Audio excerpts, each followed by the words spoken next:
The good old clap, take one. That's right.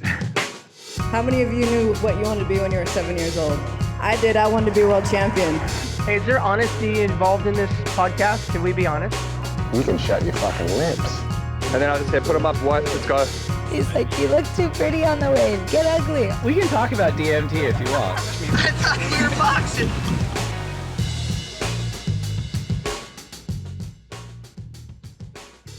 All right, we have Shannon Hughes, WSL analyst, co-host of the Double Up podcast, and star of the hit Apple TV Plus show Make or Break, on the lineup today. Shannon, thanks so much for joining us. Thanks so much for having me, Dave. We were just chatting just before saying that we really don't get to ever run into each other, so it's fun to finally catch up. Super. Yeah, I know. Our producers are like, oh, you guys like must know each other really well. This will be really comfortable. I'm like, we've definitely met, but have probably not exchanged more than like pleasantries because we're kind of ships in the night and all that stuff. Yeah. But you've been on quite the run. So I might just start on the establishing facts. You know, where are you today? Who are you with? You know, how are you doing? Did you surf? What's going on?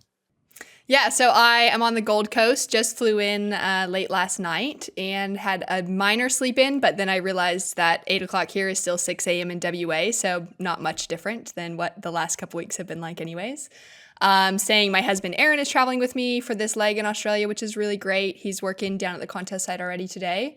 Jess Grimwood is one of our co-commentators. She's staying with us this week, and my suitcase actually didn't arrive last night, so I'm wearing Jess's clothes, and... great that we're the same size. And I did go down and have a surf at Rainbow Bay, just got a couple waves and had a little more time that I probably could have stayed out, but I got one that was like really fun down the line and was like, that probably won't happen again because it's so crowded that I'm going to just come in. But yeah, it was fun. Do you try to do that every session? That's my go-to where I'm like, okay, it's time to go. I got a shitty one. I'm like, I think I can do a little better. And then often I'll get like one that I wish I'd gone in on, but then I'm like, I got another 10 minutes. I can cram another one in. And then 45 minutes later, I'm like, I should have gone in a while ago. Totally. Yeah, I came in on the good one. I got like 2 bad ones to start, like funky double ups that didn't quite actually like run. They just kind of like got caught on top of each other and died. And then one in the pack of quite hungry boys in the lineup and was like, all right, I'm going in. There we go. Well, I was going to ask you about that, and we're going to bounce around today in terms of topics, but you're on the Gold Coast, the Challenger event, the Boost Mobile Pro Gold Coast, our first event of the 2022 WSL Challenger Series season, is about to commence. And I've been fortunate enough to be on the Gold Coast quite a lot over my 17 years at the company, but often it was for the CT, and the CT is a circus, and the Gold Coast is a circus. But a buddy of mine was saying, oh, if you're coming over... He's from Newcastle. He's like, why don't I meet you on the Gold Coast during the Challenger Series event? We can hang out. And I'm like, there's going to be 96 male surfers in that event and 64 women surfers. And that place is already nuts. Like, that sounds like it's going to be insane. So is that true? Is the vibe out there and the practice is just like hyper impacted? Yeah, totally. Like today was more mellow than I was expecting, so I will give credit to that. Obviously, the CT surfers that have fallen off, some of the crew like flew over early when they were knocked out by like maybe women last Saturday, the men a few days ago. So there's a couple of them around, but the vibe kind of actually seemed more like local Groms and stuff, and like some older guys, and like it was a little bit different than just like the straight Challenger Series crew. But I did have that realization this morning as well. And I was like, oh my gosh, it's the Challenger Series. It's not the CT now. So there's going to be like, 150 or so surfers all here competing there for their careers. And there's a lot of waves at the moment, but it's going to be a challenge to get anything else, I think, the rest of the week for sure. Well, the forecast looks good too, right? Yeah, well, the forecast is looking pretty good. I think it's been pumping for like a week, which is awesome. The wind is a bit funny today. Yeah, hopefully. And then the local trials are running today as well. So that was kind of like up at Snapper Rocks. And then Rainbow Bay was like, you could sit like just up to like where this jet ski was at. And then beyond that, you couldn't quite go like into the main lineup or anything. So yeah, it's good to be here though. The water's really warm, which is lovely. Always nice to know that you can like run out for a quick surf without having to put on like a full suit and be frozen afterwards. So it's nice. Right. I feel like that's such an underrated part of surfing, like whether you're in Hawaii or when you're in Australia or somewhere tropical, and just going like, all right, I'm working I've got an hour, but I'm already in my board shorts. I can get 30 minutes in and come in, you know, compared to when you're somewhere where you're like, I need to put a 4-3 on, maybe booties. And you're like, that's a whole process getting in and out of that to begin with. If I have an hour, it's probably not going to happen. Yeah, exactly. And it's been interesting to be connected via, I guess, from remotely, right? For Bells Beach and Margaret River with the mid-season cut looming. Surfers are confessing and admitting and vocalizing the stress and the anxiety starting at Bells Beach and then certainly in Margaret River. But just you as a surfer and you as an analyst and you as a fan, describe what both those events were through the prism of the mid-season cut and just what you maybe noticed about surfers that were maybe thriving versus surfers that were maybe crumbling, that maybe didn't sort of translate to the broadcast. What were some of those observations from the trenches for you? Yeah, it was a pretty interesting couple of weeks, or I guess it's been like a month, essentially, probably since Bells kicked off or since we started prepping for that. It's been really hectic, to be honest. At the moment, sitting like, especially after Margaret River and seeing everything that went down there, I am so torn on. I guess I'm not that big a fan of the cut, to be honest, because I've been here watching the impacts of it on the ground and like having those chats off air and seeing the emotions of surfers on all different levels. It's been like this mixed bag of like, starting at Bells, like there was still so much that was uncertain because there's also only 5 events before the cut. So I feel like there's a lot. Right. I'm like, I think I'll be processing this one for a while. As will all of the surfers, even though they like the crew that's knocked off have to start at Snapper in like tomorrow, literally. But it was an interesting one at Bells because there was still so much, like with 2 events, that's a lot of points on the line. And like, as we know, by the end of Margaret River, like a lot changed. And there were definitely some surfers that ended up making it above the cut and surfers that fell out that maybe came into Bells feeling like they were kind of comfortable or they were a bit safe because their results in the first 3 events. But being that there's only 5 events before the cut, that's not a lot of points to kind of have any leeway with. And so that tension was already really tangible on the ground at Bells, which led into surfers being pretty vocal about it. Some surfers kind of trying to keep it cool and play like everything was okay, but then you saw them starting to sort of be a little bit more realistic or more open maybe with their feelings to the rest of us, maybe outside of their friends, their family, their coaches by the time Margaret River kicked off. Right. Yeah, it's definitely been like quite an interesting one in the sense that I think we've seen a lot of surfers push their performances, and that's notable by like Bella taking out her first win at Margaret River. That was huge with like the most pressure she could have had sitting on her, where literally she didn't, coming into Margaret River, she was like just below the cut, but she maybe just needed to make a few heats and could kind of get there. And then everybody else kind of did well enough to where it like pushed her, and like it was like every heat she surfed, she found out she actually had to go farther in the event than when she began. Right. And needed to like take a win at the end. And I think for that was really cool to see for her to like to step up to it and to be able to surf incredibly well throughout and like be really strong mentally and walk away with her first CT victory as well as that requirement to then make it past the mid-season cut. So that sort of thing was really exciting to see. We saw some like insane performances, like Molly Picklum. I mean, how good was that wave she had that like everyone's saying is like a John turn from her?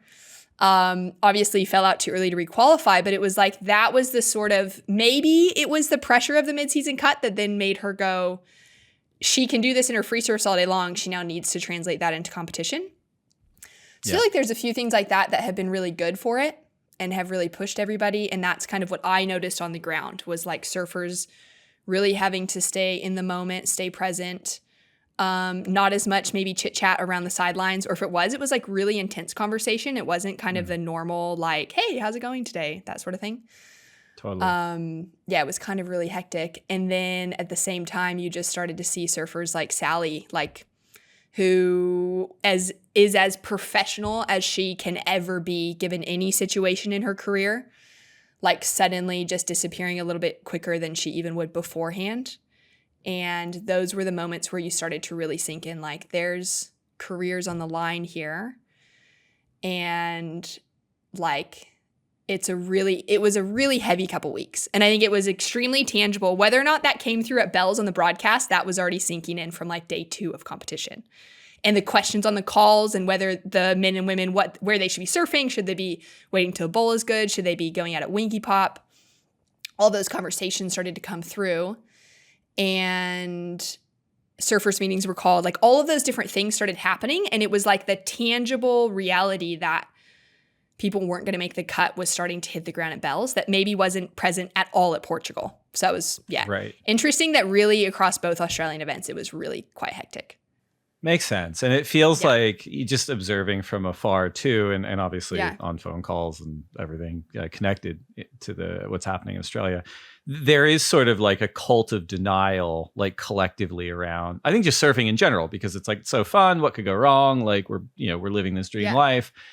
And I mean, you mentioned it, like obviously the intensity got ramped up at Bells, but you could actually see it on the staircase in Margaret River too. Like there were surfers that were coming out of their heats almost in a state of shock because they were still kind of like, is that it? Like am I done? Yeah. Like, and it's like, everyone's like, no, that's it. Like you got to go back to the Challenger Series to make it back on. And there was just a lot of like, you can kind of see the faces, just people thinking like, I can't believe this. I can't believe this. I do remember before he ended up getting sick, which was unfortunate.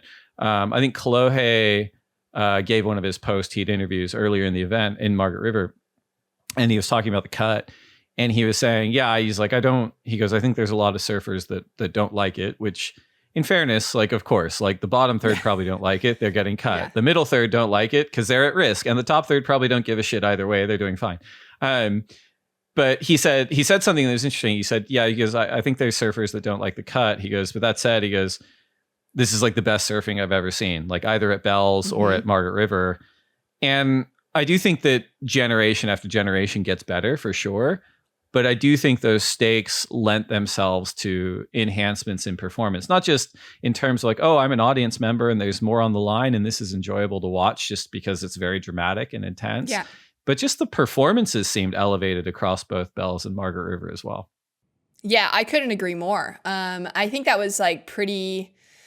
There were a few surfers that just crumbled and like literally couldn't figure it out. Either it was their first time, some of the rookies, like first time ever surfing a wave like Margaret River. It's challenging enough and the conditions shift all the time. So it was like there's no waves leading up to the event. They couldn't even sort of figure out where they're supposed to be sitting in the lineup when there's not a pack to be marking themselves with, Yeah. So there was obviously like a few of those performances that were just pretty low or pretty average anyways, and maybe would have been the same regardless of pressure on them or not, just because it's like a brand new venue.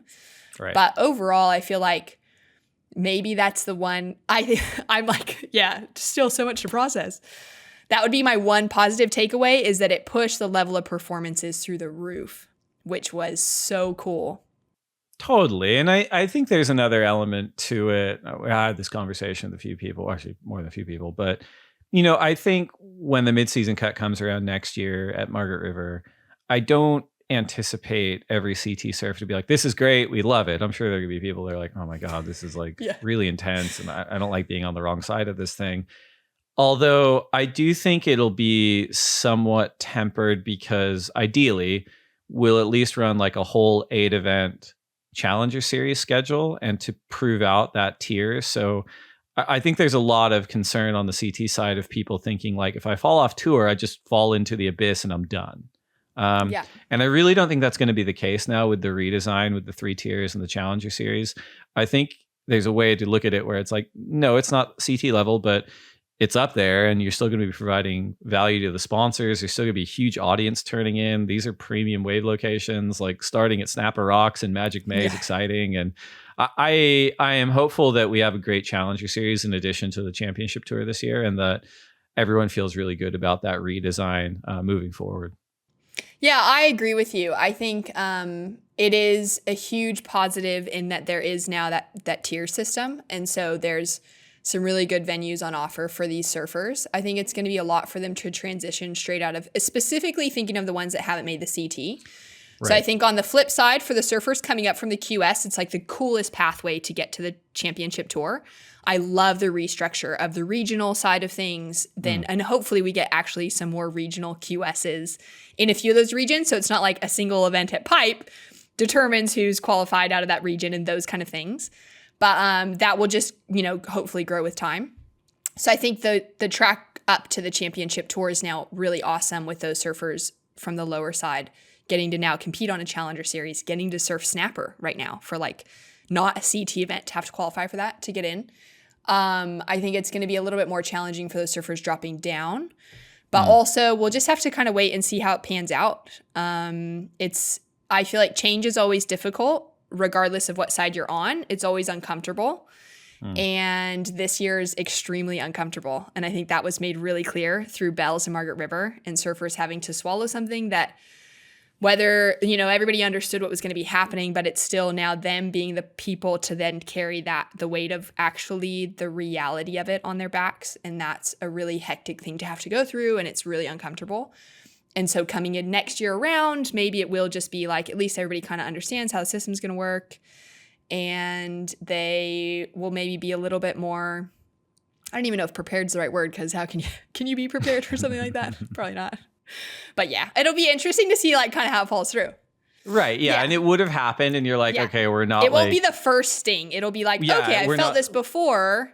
I grew in this process. I knew how to check in with my family, with my coaches, with whoever I needed to stay balanced within this. Where this year, it's just like, holy smokes, what is happening? Oh, yeah. Everyone's a canary in the coal mine because they're like, we've never seen this happen before. I do want to get your opinion on, last year we saw, Costa Rica's Brisa Hennessy. She fell off the CT after Mexico.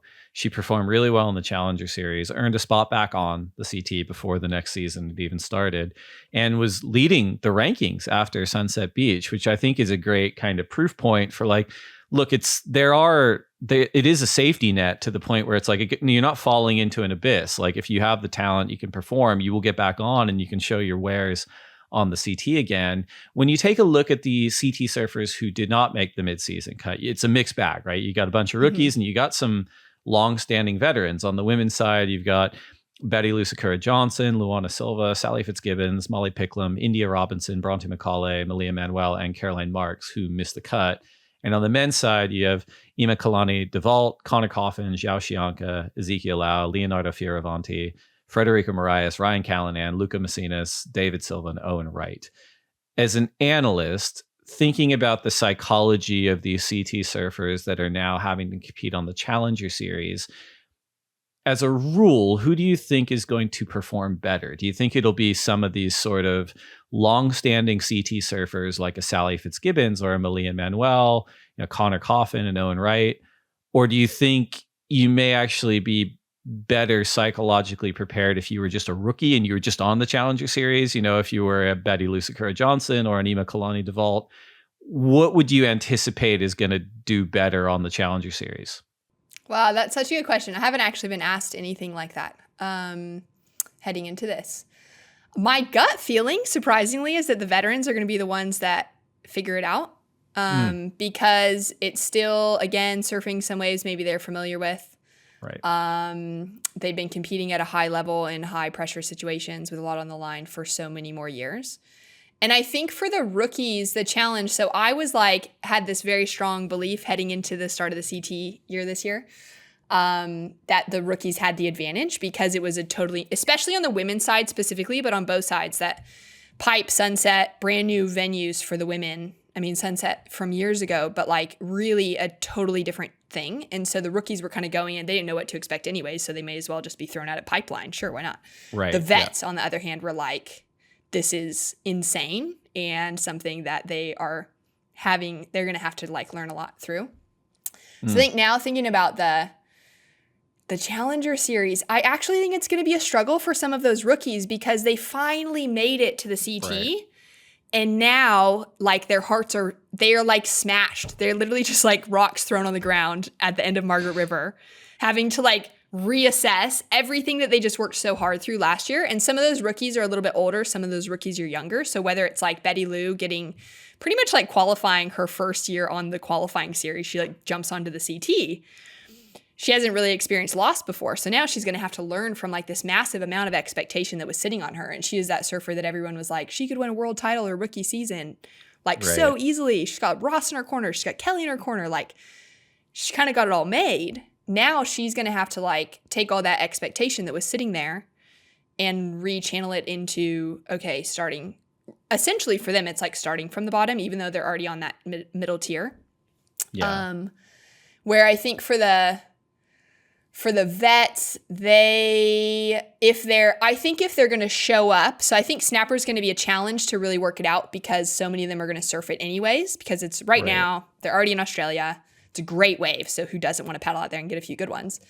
And they're going to be probably then trying to decide if they stick with this. Like Owen Wright, is he going to do the Challenger Series? We know he's going to be here at snapper. Yeah. But is he going to stick around? And so I think if they decide to stay, like Sal's doing it, there's no chance. Like she wants to be back on the CT. She told me once that she wants to retire at the same age as Kelly. So she's got the hunger in her, like the competitive drive. Totally. Like we know that about Sal, right? So I think if they make that decision, they're going to go for it. It's going to be an easier transition for them because they just have that experience. Where for the new ones, they're like it's when you're young and you're fresh to something, you have so much more expectation on yourself than even anyone else does. And to learn from that and like accept that change and that challenge, I think is a difficult thing. And I think it could be a bit of a harder draw for the rookies coming in for this whole season. Like maybe by the end of it, but I think between Sydney and Manly being so quick, it's going to be a struggle for them.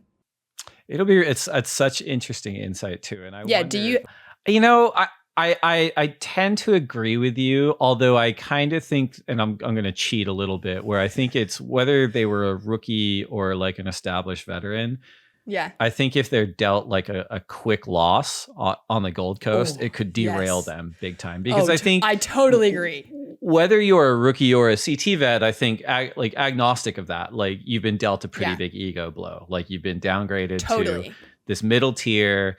And whether you're like a great example, Betty Lou Johnson, all this hype heading into the CT, if she doesn't get a good result on the Gold Coast, it could just be like, oh my God, like everything is spinning. It didn't work out on the CT. It didn't work out on the CS. Now, I fully believe that she's someone who's going to be able to rebound and I think she'll be around and it's sort of the world stage for decades to come. But I'd say the same thing about, like you mentioned Owen Wright, like it's maybe even a bigger ego buster for someone like him if he doesn't get a good result on the Gold Coast, because not only is it, oh my God, I've been relegated to the Challenger Series, it's like I should be competing for a world title. How am I not getting through heats at this level? Totally. Right? Yeah, and 100%. Surfing's it's hard, like it's such a dynamic field to play, so it's not exactly like you're the biggest, strongest, fastest, most talented. You could have some swagger on the court. It's like, well, you can't in surfing. You just have to kind of do your best, and it's just going to be really interesting. Yeah, I agree. I think we'll kind of have a good feeling of it by the end of Manly. I think it's going to be tricky to figure out snapper. Maybe the surfers that have some momentum or know this wave really well will do well. Like Owen could win. He's won here before. He's obviously... Totally. I think also, too, there is the reality that those veterans are such good surfers. Like they are... There's a reason Owen and Sal have been on tour for 12 and 14 years. And haven't been out of that equation very often or at all. It's because their level of talent is through the roof in comparison to a lot of the new names coming through. And I think we're going to see that change, but I'm honestly like, there's just a difference, you know? And so I think if they can not relying on that, because every heat has its own variance, and you're going to surf out with 4 people in the lineup probably, and those kind of things, which there's so many changes to it on the Challenger Series. But I think they can a little bit rely on that fact that really, if Owen gets in and gets a good wave, like there's just going to be a level up on the majority of the Challenger Series field at the moment. As talented as that new crop is that's coming through, we just have to recognize there's a difference. I'm glad you brought that up, because I think that's particularly relevant. You mentioned Betty Lou Johnson as well. Like, and this is one of my pet topics on this podcast quite often, right? Which is and everyone get ready to take a drink, because this is the Dave phrase drinking game. But like the surfing industrial I'll just go complex, grab my like smoothie out of the fridge. It's right, yeah. But like the hype machine, and we've seen this for pretty much time immemorial, of like young surfers, particularly young surfers, coming onto the CT, and all the marketing and all the web clips and all the predictions that they're going to win a world title their first year. And almost to a person on the mega hype surfers, like they run into the brick wall, which is just elite level talent, like hyper competitive people, hyper talented people. And I always kind of say, like, the speed and the talent and just the pace of surfing at the CT level doesn't really translate on screen. And you don't realize it until you're there, right? In a lot of ways. And I think you're right to point out, like, Owen Wright is such an alpha specimen in the surfing world, in the surfing ecosystem. He could just turn up to the Gold Coast and blitz the entire field, win the event. Wouldn't shock me, right? Yeah. And I think it's just part of it, like that. And it's going to be really interesting with like a high volume of CT surfers in some of these events to see how those Challenger Series surfers, how many inroads they can make, or if it's just so top heavy with CT surfers at the end of the day. Yeah, it's going to be really interesting to see how that goes, because I just think there's that difference then too, even on the CT, of going, okay, the bottom half who have fallen off in comparison to that top half, or maybe in comparison to the top 5, 6 on the women's side down to the top 10 on the men's side, because they've obviously got double the numbers. So there's a little bit of more room maybe on that side. But looking at the differences in some of those bottom surfers in comparison in reality to the top surfers, there's just those moments. Like, that speed that they surf with, literally speed, power, flow that they have in their repertoire is like, it's just kind of unmatched. And then with that, those little moments, it's like Ethan Ewing's finally getting there and we're seeing it. Like, I think his surfing's been there for a long time. But those transition moments, and that's one of the things that I'm like trying to get more in tune with in live heats, in calling action, is like recognizing it and enjoying the speed, power, flow, and the smooth transitions that surfers like that have. And being able to kind of then notice, not in a crazy critical way, but just noticing the difference then between someone who has to double pump or triple pump in a bottom turn rather than the surfer that can just smoothly cut. And I think those are the differences we're going to see then coming into the Challenger Series, where the surfers that are going to make it look really easy probably in a lot of these waves are going to be those that are the CT veterans, or those that have had some of that experience, in comparison maybe to some of those new faces.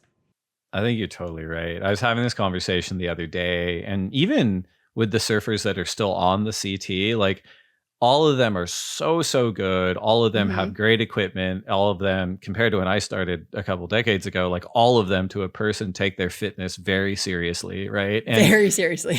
and was not the case when I started, which is okay. But I was talking to someone, actually a former CT surfer, and they pointed out, they said, the difference between surfers who are really getting high scores and really getting results on the CT versus the surfers that are just surviving can almost be boiled down to like confidence mentally, because they were saying, they said, look, you watch these different surfers surf, and he goes, the technique's great and the boards are great and the physicality is great, but what you'll see between the truly great ones and the ones that are not quite there yet is just before they put their board on rail, whether it's bottom turn or top turn or take it above the lip, there's a fraction of hesitation where their body just breathes for a second. And it's almost like you take your foot off the gas, like right before you try to do something, just so you can do it. And they say, that's the difference between Surfer X and like a John or a Felipe or a Tyler. Exactly what I was just thinking. Yeah. Because they're just at full throttle the entire time. And the spray is twice as big. The turns are twice as big. And he goes, that's really the difference. It's just a full belief in yourself that your approach is going to be the right one. Yeah, I really agree with that statement. I think that's kind of just hit the nail on the head, because I hadn't really thought about that, and that tiny bit of hesitation. I'm going to start paying attention to that more now.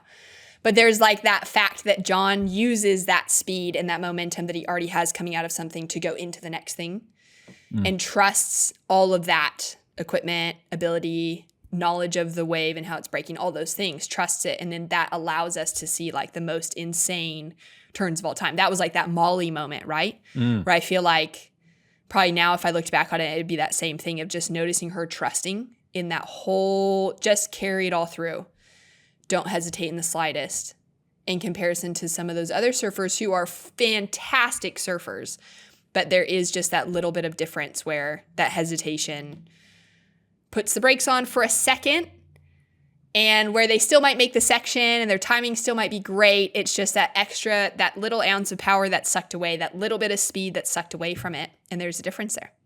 Yeah, no, I think that's totally right. And you mentioned Ethan Ewing, and I feel like that's someone who's actually really cracked that, just the confidence side of things. Totally. Another surfer, obviously, is Jack Robinson, who, yeah, I'll be honest, like, I mean, we always knew he was good. He's been in the limelight so long, and actually he and I have talked about this on the podcast quite a bit, but just the idea that, 5 years ago, you would have looked at Jack and said, okay, if it's at the Box or North Point or Chopu or Pipe, he's an elite level surfer.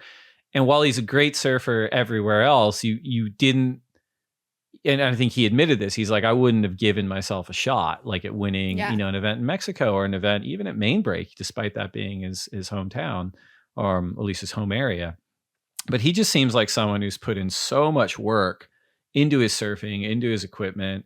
And I would imagine that the local community there, when he won the event, probably tried to burn the town to the ground. They would have been so excited. There was a lot of parties going on that night. Surprisingly, the Common was kind of quiet, which is like the local restaurant just down the road. It's where most of us were staying, like at the Margaret River Resort there, or like the beach resort. That we were expecting it to be like pumping, and I was thinking, are we even gonna be able to sleep tonight, because our room is like right on top of the Common and it will be a little bit loud. But yeah, the whole town just erupted in pride, and you could hear music going on, all the different little houses like out in the bush, just kind of popping around Margaret River in town and stuff. Yeah, that was really cool, and I think that is such a cool thing to see in Jack surfing this year, is that little bit of belief. He's obviously, I think he was pretty vocal about it in broadcast side of things, and we got to see a lot of those moments, like the meditation beforehand, the breathing, those really just figuring out what his little routine needed to look like. And then with that, for me, like watching him walk around the contest site the whole day, it was like, or the whole week really, he was just in that zone the whole time, which was really cool. And I think he knew that that's what he needed to do to keep himself in the right space, then mentally heading out into a heat.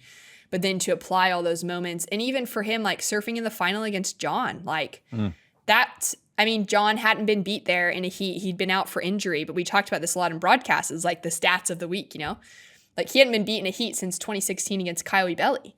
That's a really long time to go with success, minus some events that he lost out in an injury. Like for Jack to have the mental strength to go against that, knowing the winning record of John, and then believe that he could like put it down, and then his surfing really has had those moments now where you're starting to see the well-roundedness of it, and not just Jack who can charge the box, who can get barreled better than anyone on tour, those kind of things, now to translate it into like heat surfing and all of those well-rounded bits that need to be there. I think it was incredible to witness. I completely agree.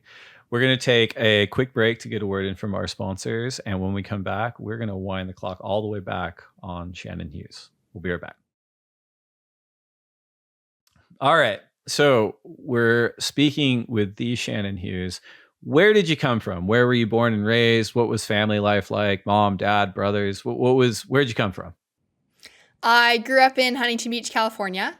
I was born in Santa Ana. And grew up in Huntington. My mom originally is from Georgia. My dad's from LA. And they just wanted to be able to raise kids close to the beach and get us surfing when we were young. So feeling very grateful to have grown up in the area that I did. I've got one older brother, Jake, is a couple years older than me. Him and his wife now live up in Northern California. I've got 4 nieces and nephews on that side. 8 in total, including my husband's family. So lots of kids, which is great. But grew up in California and went to Edison High School, mostly played soccer, like started surfing when I was young, but didn't compete ever. Was really like an athletic kid. Played soccer, a little bit of volleyball, a little bit of rowing as well. Just kind of pursued quite an average, normal Southern California lifestyle, surfed on the weekends. Got the surfing bug bit me when I was about 14, 15 years old. And my dad has been surfing since he was in high school. He's like diehard longboarder, didn't believe in shortboards at all. So we weren't allowed to have shortboards even like in our house. He was all about a fundamentalist. Yeah, all right. He's a definite fundamentalist. Hence I really only ride longboards. I now ride mid-lengths and that's about it. Can't really paddle anything shorter than like maybe 7 feet. It's a bit of a struggle. So I grew up just longboarding and kind of got really into surfing. Yeah, when I was in high school, School was just down the street from the beach, so my dad would like pick me up on lunch break and take me for a surf down at like Magnolia or maybe up to Bolsa Chica, depending on how long I had before soccer practice started. And then he'd drop me back off in time for practice, and I'd show up with wet hair and usually get in a little bit of trouble from my coaches because they knew my energy would maybe be gone if I'd had a good surf. But yeah, that was pretty much childhood for me. It was very good. And while you were maybe averse to competing, sorry, there's my kids are getting home. Dogs are going nuts. While you were maybe averse to competing when you were younger, at some point you did put the contest jersey on. Is that right? Yeah, that's right. So when I was 21, I moved from very crowded Southern California to Jeffreys Bay, South Africa. And I set up home there. So I ended up living in J Bay from 2012 to 2019, which was a pretty, obviously, very different sort of place to live than Huntington Beach. And that's where I first started competing. So slightly different waves too, if I'm slightly different. Yeah. Right. I ended up living with the Point. So obviously Super Tubes, everybody knows Supers as like one of our CT venues. Great wave. Kind of sketchy on the inside, gets a good barrel. The lower end of that point is, in my opinion, it's better than Malibu. It's better than Rainbow Bay, what I surfed this morning. It is like the world's best longboarding wave. It's fairly uncrowded in comparison to a lot of areas like where I'm currently sitting. So I moved there and did an internship with an organization called Christian Surfers. I do a lot of like service and teams behind the scenes at contests. So actually at Margaret River, there's a team on the ground from CS that's literally picking up trash, making sure everybody gets food that maybe is stuck inside the truck, those kind of things. Just providing some like service opportunities behind the scenes. So I moved over to J Bay and started working with them back in 2012 and did quite a few years kind of on that side of things. And that introduced me to competitive surfing for the first time. I put on a jersey, I think maybe in 2013 for the first time, and had just a couple of friends that I'd met in the area that encouraged me to go to the like state trials for the longboard championships, like national titles. I was like, well, I'm not South African. I'm very American. And they just kind of encouraged me to throw a jersey on. Those little trials ended up going well, and I competed on a national level there. And then it just kind of sparked things, did a little bit of QS competing for the longboard side of things. Never quite qualified for like the world championships or anything like that, but ended up, competing in a lot of really fun events, a lot of sort of those more standard loggy single fin comps around the world, and kind of miss putting the jersey on. It's been a while because you guys just keep asking me to work your contests instead of being able to have some time to surf them. Well, so I will interrupt that story with a related story about who I'm sure you know. Ian Ratso Buchanan is one of our judges. He's our priority judge. Icon of New Zealand surfing, totally. Multiple national titles under his belt. And this would have been around 2012, so right about the same time. We brought the Masters event back, and we brought it to Oprador. And Al Hunt was overseeing the event, and he went to Ian Ratso and said, "Oh, you've got enough points from your career to be in the Masters." He's like, "No." Wow. He's like, "I'm judging the event and I really need the money," or whatever, the couple grand or something he's getting paid to judge the event. And Al went, "Well, like last place at the event's like slightly more than what you get paid as a judge." And Ratz was like, "Really? Okay." And he entered the event and he blitzed the field at like 1 foot Oprador and became the ASP Grand Masters champion. No way. And I did not know he had a title like that. Ian Ratso Buchanan has a Grand Masters title under his belt. That's amazing. It's amazing. And so you know what? It's never too late to put the jersey on, I think. I love that. It's such a fun thing to do. It really has been. I don't know. It's probably been three or 4 years maybe since I put a jersey on, even just on like a local board riders level. But yeah, looking forward to getting back into it one day. Do you think since you didn't compete when you were younger, do you think there were advantages to that by the time you did put a jersey on? I mean, obviously there's sort of an experiential thing of like, well, if my dad had a Sprinter van and I lived at Lower Trussels from the time I was a fetus, then it's a different experience. But I'd imagine too, not being so burnt out on competition and allowing your surfing to kind of mature more organically by the time you competed, there's probably advantages to that too. Yeah, I definitely agree with that. I think there are pros and cons to like kids getting put into a contest jersey really young. Obviously, it can breed world champions, or it can breed burnout pretty quickly by the time they're 15 or 20 or something like that. But yeah, for me, I think it was really a good thing that I didn't compete when I was younger. It just wasn't really, I think on the one hand, it kind of ingrained in me just this lifelong love for the sport, that I just want to surf when I can, and I really love fun waves, and I don't feel the pressure to have to compete at the highest level or anything like that. But then at the same time, when I finally did start competing, I realized that I had a lot to learn as an adult, which is so difficult. Like, I started competing when I was maybe 21, 22 years old. Right. And just didn't even really understand anything about competitive surfing at that stage. Like, we didn't really surf with priority in those events anyways, but there was a lot of competitive nuances that it took me a bit of time to kind of figure out. And then with that, it sort of, on the one hand, yeah, I think it definitely caused my actual level of performance to increase quite a lot, because I started then comparing myself to other people in the lineup that I was with, and she'd be like, I really want to beat Hannah Bing every time I paddle out, because she's beaten me in the last couple of events and I can't handle it. And I think I can get a better nose ride than she can, or in a more critical section, or handle windy conditions when I need to, like those kind of things. And I started kind of getting that little bit of like, I'm a very competitive person, like quite driven on in anything that I enter into. I would like to be the best at it. And as are, I'm sure, many of us that have any space within like competitive sports. And I started working with a guy, Des Sawyer, whose son, Steven Sawyer, is a longboard world champion, won a few years back. Yep. And Des is this just the coolest character, amazing shaper out of J-Bay. And I started working with him and started working on equipment more, and just a lot of those things that I started taking in then as like a young adult and started applying into my own surfing and doing some coaching with him. And it really changed my approach to waves. It allowed me to really smooth out my style a lot more. And thankfully, a lot of that was happening at J-Bay, like at the point, which was one of the best waves to kind of start recognizing the flaws within my own surfing. And yeah, it just turned out to be something that was really fun. And I did pretty well on the South African side of things. I never won a national title. I blame that on the lack of priority on point break events for nationals. When you're just like, people are just inside paddling and you're like, I can't even get a wave. And then you get interferences because you're like so frustrated in those moments. It's probably something that competing as a kid is good for, that adults who are competitive, it's not the best thing for.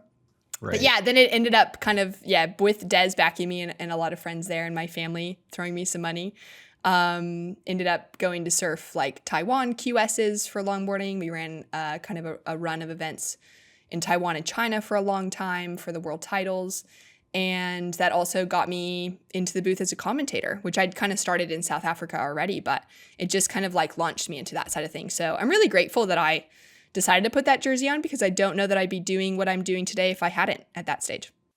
I think that's a great point. And I do think there's something to be said for like learning things as an adult. Like, as you said, like, you know, I had to learn how to compete as an adult, but at least you've got more of an adult brain and like a higher intellect and more experience to kind of like draft off of. I always think of that like when like, you know, when you're a kid, they're like, all right, you're in 6th grade, you're going to take Spanish. And they're like, okay, this is a verb. Do you know what a verb is? And your brain's like, nope. And you're like, yep, I know what a verb is. And then the rest of the year is like shot to shit. And then you're older and you're like, oh, this is actually, I know what a verb is now. This is great. I can learn Spanish. Yeah. Not that learning Spanish and competing in longboard is the same thing, but same principle. Yeah. I took about 7 years of Spanish through school and I am shockingly bad. So definitely doesn't come up. It doesn't come up too much on the Gold Coast, I'm sure. Yeah, exactly. The being in South Africa and being at Jeffreys Bay, I've had the good fortune of being there a few times. It's such a beautiful spot and an amazing wave. Very alive with sea life. I'm curious if you've had any run-ins with sharks, having lived there and surfed there so much. Yeah, so I've never had a shark swim under me, swim past me in the lineup to where it would have been like a very scary moment of kind of having to like check also my fright or flight instincts. I haven't had to deal with that. And I'm very thankful, because I don't think I would do that well. But having said that, there's plenty of sharks I've seen too many very large looking sharks breach out at backline, maybe a little bit deeper than anyone would be, quite a lot deeper than anyone would be sitting, but you just kind of happen to look out and there's whales and there's a great white flying through the sky right now. Like that happens often enough in that area of the world. There's a few spots in South Africa that I will probably never paddle out again, no matter how good it looks, just because the likelihood of seeing something is that high, or the risk factor is actually that high of attacks. I was there on the beach when Mick had his incident. I don't know if we refer to it as an attack or an incident at this stage of things, but that's the debate, isn't it? It's the like ongoing forever debate, right? There was thrashing. I count it. It's fine. I'm sure. I don't know. And Mick maybe in some sort of like, I'm not sure. I haven't talked to him about it in a while, but I want to say he calls it an incident, but that might just be kind of like psychological walls going up, being like, I'm not calling it an attack. I've got it. Yeah, totally. Exactly. Yeah. I think I probably would in that case too.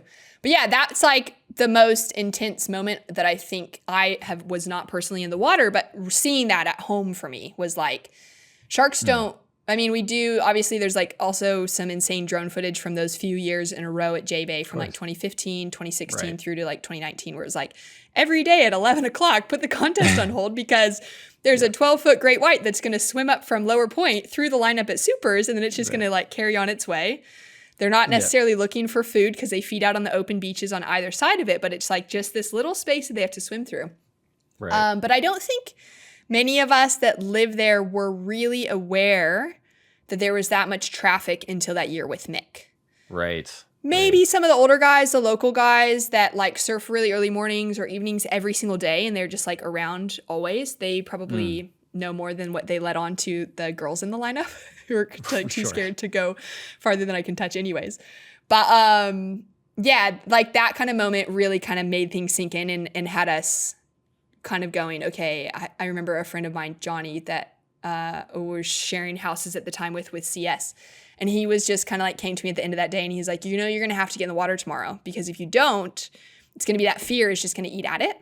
And we need to all get ourselves back in and just like go for a surf and realize that it's still home. It's still great waves. And with everything that had just gone down, like we need to kind of wash that off and just know that that's always a risk pedaling out no matter what.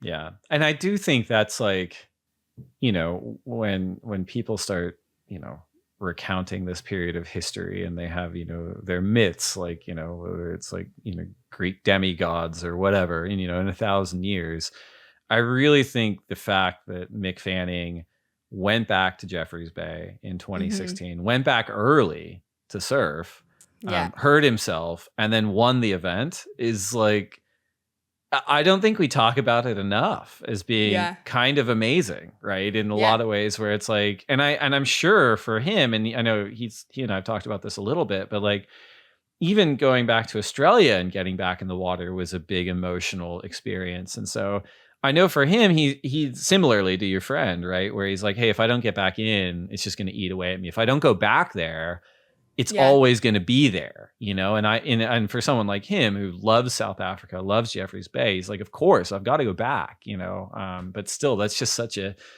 real, like a Herculean kind of a feat in a lot of ways when you think about it. Oh, I totally agree. I mean, I'm so glad that he did. And it's even with that, it's like so insane that he then won the contest. It's crazy because like that's hard enough. It's just like right? mind blowing. Like, yeah. Yeah, no, it's totally crazy, but it's the thing that happens. And like, I mean, being here in Australia, like there's so many attacks. It's crazy. Like there's areas here too, close enough to where I'm currently sitting that I'm not that keen to actually paddle out at on any day, no matter what time it is. But for so many surfers, like surfing's kind of our life force in a lot of ways. And we love it so much. And it gives us that relief from normal life. It keeps us active no matter what our age is. Like there's so many benefits to it that we're just like so addicted really as surfers that we have to just know in those moments when that happens, like take the time that we need to kind of process it and then get ourselves back in the water. And maybe not at the same location always, but for Mick to paddle back out at supers. And then for him, I mean, thinking about that, geez, like he then had to go out and sit in a jersey, not even a crowded lineup, like weeks before, great, cool. You're going to have heaps of people in the lineup every day with you. But when you're out there in a contest jersey, you've got skis, you got boats, you got drones flying around, and literally an airplane that flies around in J-Bay every year, like up and down the point all day long to spot, which is cool. But even given all of that, stuff happens. And so for him to then have to sit out there with one other person and know that, I don't know, could anyone paddle as fast as Julian Wilson did to get back up the point to his friend Mick? Like when that happened and Julian was down the point, that was actually, I haven't thought about this in a while, but one of the craziest things to me, because I was there, there's like the staircases that go down from the boardwalk, and I was like standing on the middle staircase just below supers as you kind of head towards impossibles.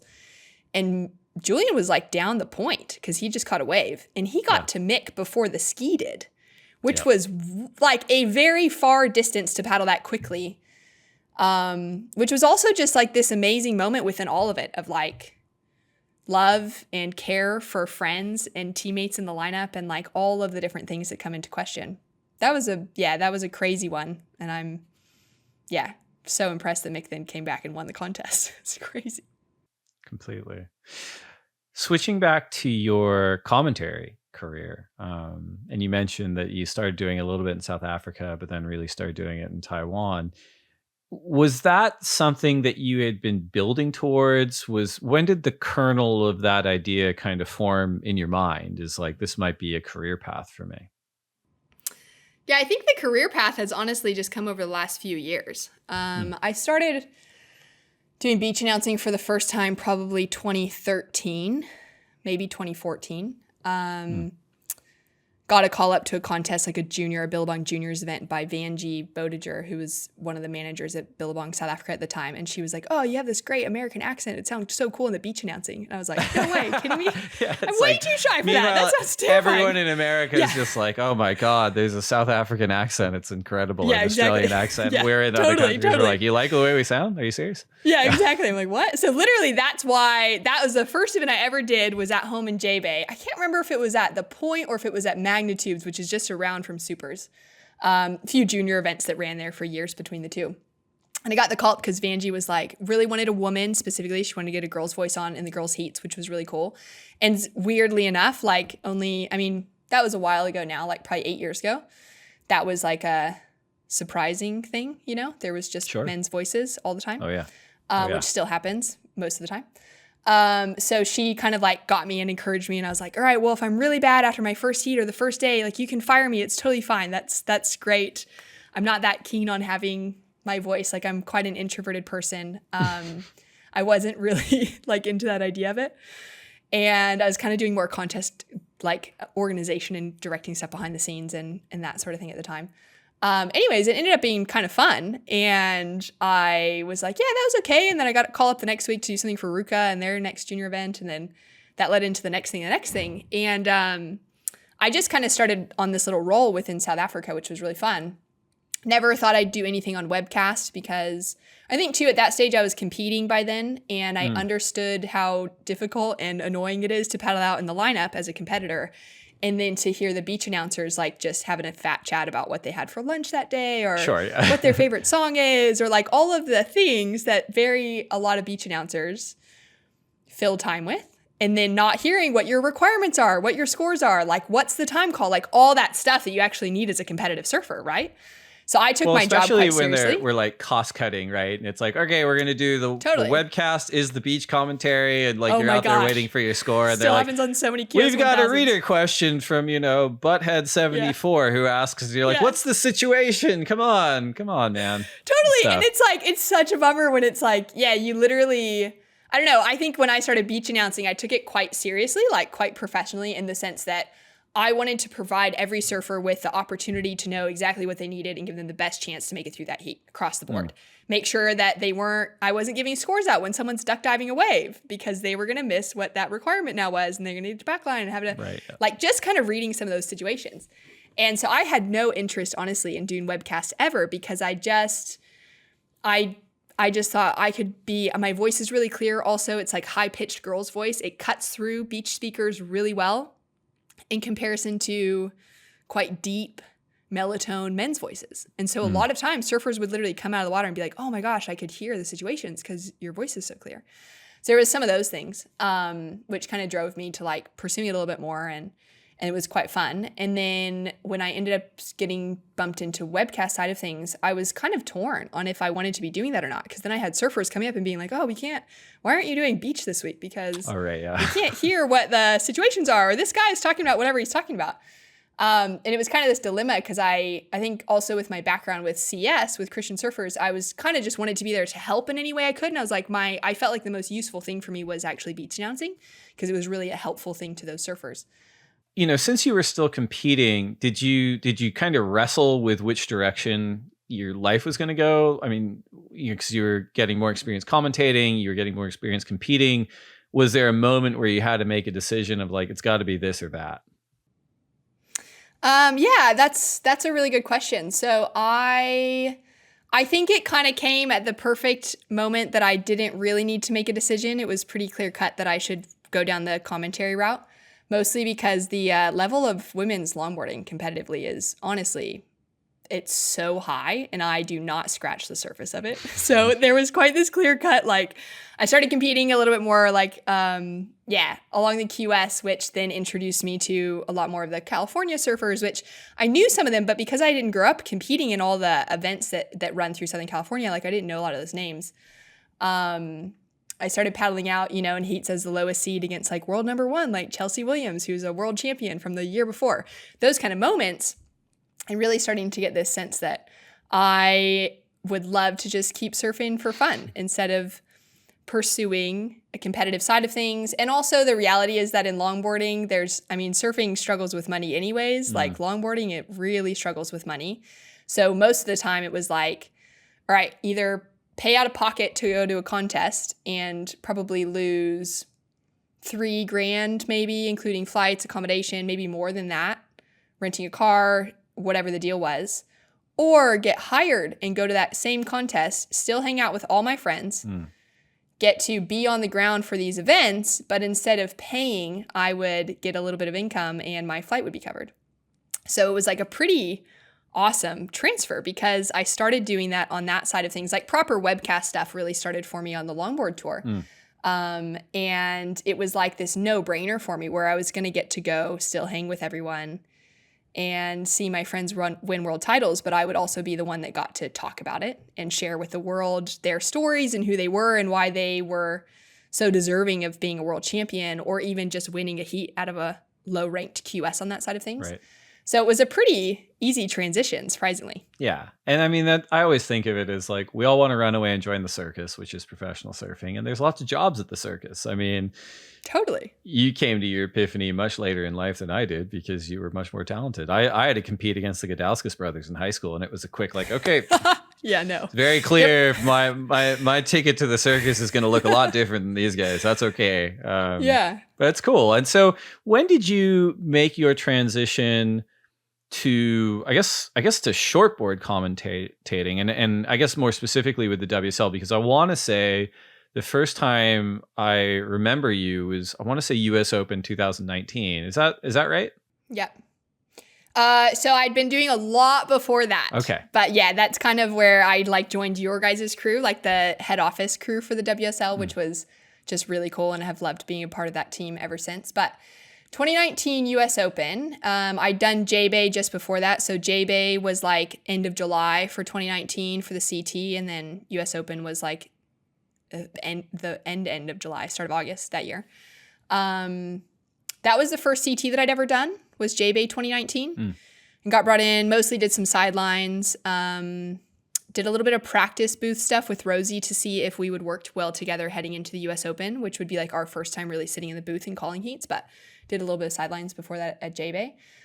Prior to that, though, I had been working in shortboarding for a few years. So on the web side of things and like kind of really walking into my proper commentary career, it started back at the end of 2015. I was there the year that my really good friend Rachel Tilley won her world title in China for longboarding. That was the first year that I worked in webcast on that side of things. And then I kind of got the call up the next year, 2016. And then that translated, because I had a little bit of that experience, into more stuff in South Africa. And I started working on the QS in South Africa, more on the shortboard side than anything else. And all the beach announcing I'd done had been in shortboarding anyways, because there's so few longboard events. That's like worldwide. There's just not a lot of comps. So I'd been doing already like junior events and some of those low ranked, even like national championships for shortboarding on that side. I think in 2016 or 2017, I got brought into the booth, like out of the off beach announcing at the Bolito Pro. And I won't name names, but I was paired up with a man who walked out of the booth at the end of the day and said to the rest of our team that he would never work with a woman again, and that was unacceptable to have women in the booth with him. And so there was a few of those things kind of going down that really hindered my kind of interest in it, to be honest, because I worked with a few guys like that had similar attitudes, and was kind of like, oh, is this worth it? Like, if I'm just on the beach, it's so much more fun.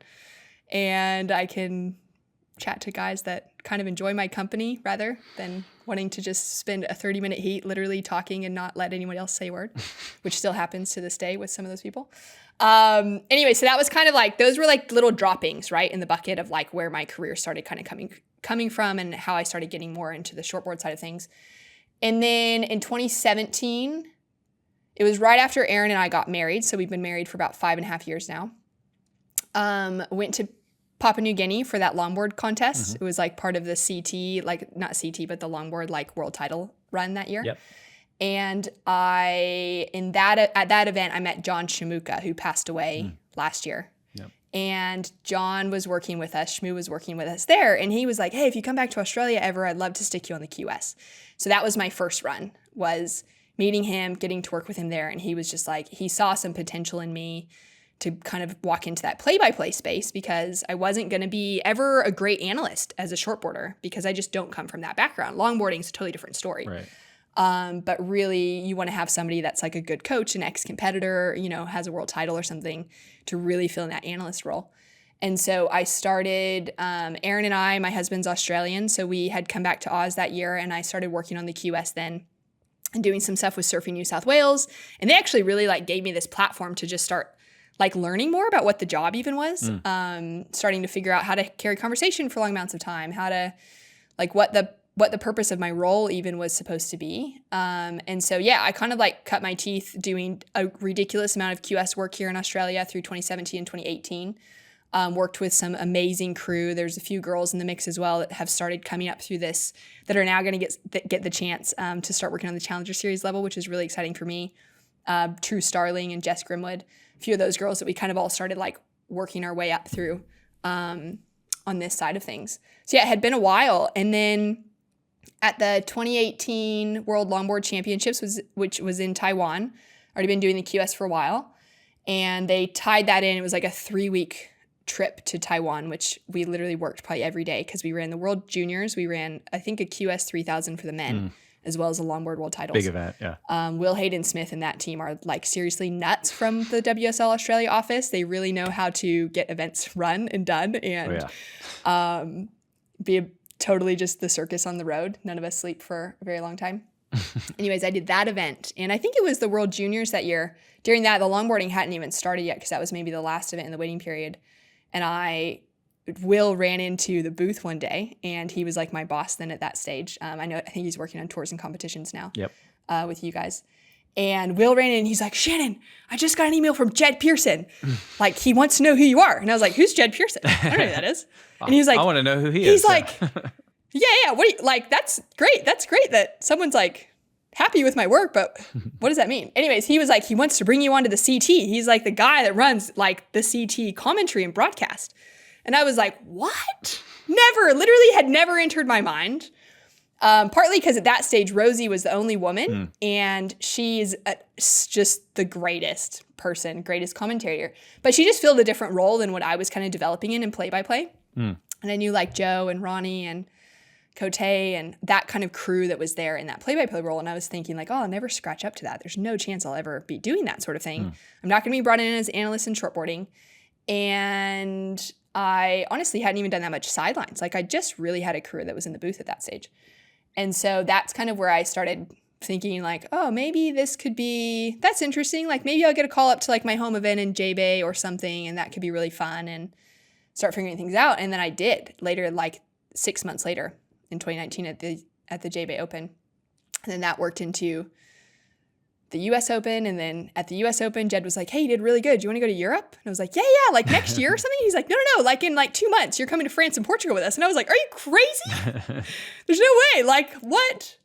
And and everything just kind of started rolling from there. And I also like started working with really good producers and learning what commentators are supposed to be doing. Cause there's honestly like, I say this quite often, and I do my best now to try and like work with the up and comers and start teaching them like roles. There's play-by-play and there's color and there's sidelines and there's a really simple formula to it. And if we stick to that, it just comes across really clear and communicating to the audience and everything. I didn't even know what play-by-play was, I think, until NUSA 2019 for the longboard tour. Right. And we had a call with one of the crew from head office, and they were like, oh, you and me and Sam Bleakley, who's like my co-commentator on longboarding for forever. They're like, we need you guys to be in defined roles. And we were like, what are defined roles? They were like, we just talk. No one's told you this? Right. You've been doing this for this long? It's like literally no one had even like explained that. I feel like we need to have the same way the judges have their courses, like level 1, level 2, level 3 courses. We need to have something like that for commentary because there's so much potential out there. There's so many surfers with stuff to offer. There's so many with journalistic instincts that could offer something, but we just don't even know what we're supposed to be doing half the time. So that's kind of when I started learning was 2019. And yeah. Yeah. And it does seem like in a way, you know, it's equal parts like getting the opportunities, earning the opportunities, and also kind of cleaving your path in like carving the role out for yourself. And it sounds like, and I can empathize too, just because, you know, it's just levels to everything, but there's a level or certainly a level of humility at every step of the way. You know, you're getting to go in with a clear mind and learn from producers and learn this and learn that. Mm-hmm. What kind of, and you mentor kind of young commentators coming up as well. What kind of advice do you give them, or you give to kind of anyone listening to this podcast that might be interested in commentating? What are kind of 1 or 2 things that you would get them started with in terms of advice? Yeah, that's a great question. Joe Turpel and I were actually chatting about this just now in Margaret River. And I think the number one thing, and he kind of said it and it summed it up really well, was like, go into any event you're going to work. Don't expect that you can, no matter what your level of surfing is, what your background is, whether you're coming in fresh off the tour or you're someone that's just like, love surfing, don't have any competitive background, whatever it is. Walk into every event, take it as professionally as you possibly can, and pretend like you're calling a championship tour event because that's the standard and the level you want to try to achieve at some stage. That could be at a local juniors contest. That's as a beach announcer. At whatever level it is, walk into it, try and get an understanding. Hopefully there's a producer or there's somebody there that can give you a rundown of what you're supposed to actually be doing. And then just treat it like you're on the CT because there's a very different standard and I think a different attitude that comes with walking into events professionally like that. Recognizing what your role is, whether it's beach announcing, like being there to communicate to the surfers. Do the job of shouting out the sponsors and whatever else that partnerships crew is asking you to do, but really approach it with trying to communicate to the athletes. And then I think on webcast, if you're getting that opportunity, do research before getting in the booth. Like it takes a heck of a lot of work, but in your off time, we literally work usually in like kind of 2 heat shifts. So you go 2 on, 2 off. Sometimes that also means in those off shifts, we're like running down to do an interview or something. So there's not a lot of like time on a contest day, but just try and figure out something that's unique to those heats that you can talk about and bring that in a natural way. I think that's kind of my main bit of advice is seeing the ones that are coming up within it, like commentators that are kind of learning their craft and I think that have really good potential, or the ones that I worked alongside of and maybe have gotten as far as I have or have actually fallen off along the way. Joe had said the same thing. It's the ones that really have that attitude to work hard, be professional, and show up and do research because our job is to talk for 8 hours a day. And that's a lot of airtime to try and fill. And if we at least have interesting facts about the board someone's riding, where they're from, like bring in something that's interesting to the conversation so that we're not just stuck there going, well, Surfer in Red just dropped a 5-point ride.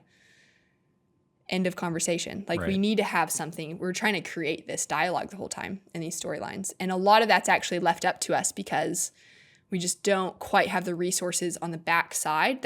We don't have we have an amazing producing team, but we don't actually have someone sitting in that role that's just there to give us stats and research. Sure. That's great. And so great we advice. have to do that on our own. Yeah. So I think if you're interested in it, start working on that now. You've also started the Women's Surf Network. Could you educate both myself and the listeners as to where that came from, what it is, and what you guys are trying to achieve with it? Yeah, so Rachel Tilley and I and my husband, Aaron Hughes, we started the Women's Surf Network about halfway through last year, but it had been about a year in the works before that. Mainly just to kind of create another platform for talking about women surfing. Our main avenue of doing that with everything else that we have going on, we haven't quite built out a great website or carried through with written articles or anything like that. We've got some ideas that we'll work through in the future, but the main idea of it was taking what I have as a talent skill, which is talking and sitting and having a chat about surfing with somebody, and just talking about women surfing with the hope that it sparks interest and conversation and brings more ears and more eyes and more audience to women surfing. And that's on every level, from the championship tour women down to what's happening at a local level or edits that are dropping in from kids around the world, to board riders events. So Rachel and I started this podcast called The Double Up, which has been a really fun adventure, mostly with the intention of highlighting news within women surfing every week, having a chat about 3 to 5 things that we have found really interesting. Obviously, if there's like a CT or something going on, that's kind of typically the forefront of it. But outside of that, just picking up on other things. And our hope is that in creating conversation around it and adding another platform in women surfing, that more people will become fans of women surfing. I think there's so many platforms like that in men's surfing, and it has massively, massively lacked on the women's side. So yeah, that's kind of where our heart was at when we started things with the Women's Surf Network, and then specifically with the Double Up, in hope that more women would be recognized for the talent that they have. More conversation would be created around women surfing in the hopes that it builds that audience for them and gives them a platform to just speak from that's different than being thrown in at the end of a men's podcast, right, or being a nugget on top of something, but actually to just focus something purely around women surfing and create some excitement around it. How's the response been to it since you started last year? Oh, it's been amazing. We've got some really avid listeners. We've got like this really big following out of the UK, which is really cool. I think there's a great surfing community there. Some that are competing, some that are just kind of out there with their women's groups, getting in the water every week and that sort of thing. We've got listeners. We've got some championship tour women that are listening in on a regular basis, down to our parents that are really, really keen. So that's always really great to know that we'll at least get a couple. But yeah, the response has been really good. And I think it's given us that encouragement to know that we're doing something that is quite unique. There actually, when we started things up, there wasn't a podcast specifically dedicated just to women surfing and covering it as a news platform. So there's so many awesome podcasts that are similar to the lineup where it's maybe female-led and they're having conversations, but they're doing an interview style for every episode. Right. Ours is actually structured as a weekly news episode. So we'll go digging, and then if we can, we'll get a phone call with someone that just won their first QS 1000, get a 5-minute chat with them about how that felt, give some coverage to something like that. And that also then educates us for knowing in the future, well, maybe they're competing now here on the Challenger Series, and I had a conversation with them already after their first QS win, and that's going to help me in the booth as a commentator. So that was kind of part of the angle behind starting it anyways. And the idea, actually, Aaron, my husband, came home from work one day. This is like in the middle of the pandemic in 2020. We were living down on the south coast of Sydney in Thirroul. I was working as a landscaper at the time, which quit pretty quickly after that, started making some coffees, and then eventually ended up back as a commentator this year, which is great. He was working as a delivery man. Like literally COVID just changed so many things for us. It was a very strange time, but we got to be at home, which was really nice, where he's from. And he came home from work one day and he was like, I figured out what you need to do. You need to start a podcast. And it was kind of the same. I honestly had the same gut feeling that I did when Vanjie asked me to beach announce for the first time, where I was like, oh, are you kidding me? That sounds terrible. Like, no chance. And he's like, no, listen, like, this is the idea. And he had Rachel in mind, and we had a couple other girls in mind that we knew could like fill in the gaps here and there, that would be really good teammates that are also really interested in women surfing, that pay attention to what's happening, that are really engaged with it already. And if we can just then start having basically it was like, we're already having phone calls about this stuff weekly. Why don't we start recording our phone calls? Yeah. And so he came home and he was like, no, we could do this thing and we could put it as a news idea and just start creating conversation around it. And he's really talented on the back end of things, very techie, which I am not. So he was like keen to jump in and try and produce. And we had some friends behind the scenes that had some knowledge of how to do these sort of things. And so we kind of just decided to go with it. And I called Rachel up, didn't know if I'd have to like do some convincing to get her involved. But in the end, as soon as I threw out the idea, she was like, oh my gosh, I was thinking about it last month. Like the fact that there's just nothing like this for women surfing and wondering why no one's doing it. And I was like, well, would you want to do it with me? And we kind of actually had that doubt for a little while of going like, do we have the voice? Do we have the authority to speak into this?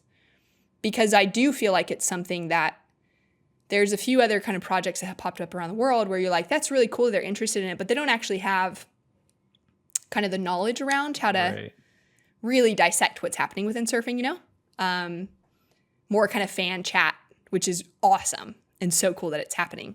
But Rachel and I kind of struggled with it for a little while of going like, oh, do we have authority in this world? Like she's a world champion, so she obviously does. But then at that stage, I was like, am I ever going to be a commentator again? I don't think so.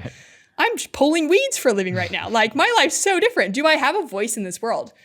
And we just chatted it through with a few friends. Sally Fitzgibbons was one of them. And she was like, you have to do this, like 100% do it. And so we kind of had some encouragement on that side and just decided to start going for it. And it's been a pretty fun ride so far. That's so cool. It's funny. It's not funny. Well, it is funny, but it's interesting the way you've outlined that too, because I think there are a few surfing podcasts out there, like obviously men-centric surfing podcasts, and media around the world's changed so much. Certainly in surfing has changed so much where like magazines have gone away and like, a lot of films have gone away. And, one of the things I think is challenging just in surfing around creating conversations or creating communities or creating collectives of people to discuss surfing is that I think surfing compared to other sport and entertainment properties out there struggles with a lack of like a center of gravity, right? In the sense of obviously surfing is not just a sport, it's all these things. But even within the sport, certainly over the last 10 years, like you could argue probably the last 5 decades, it's changed so much. Like the schedules change, the formats change, and how you determine world champions change.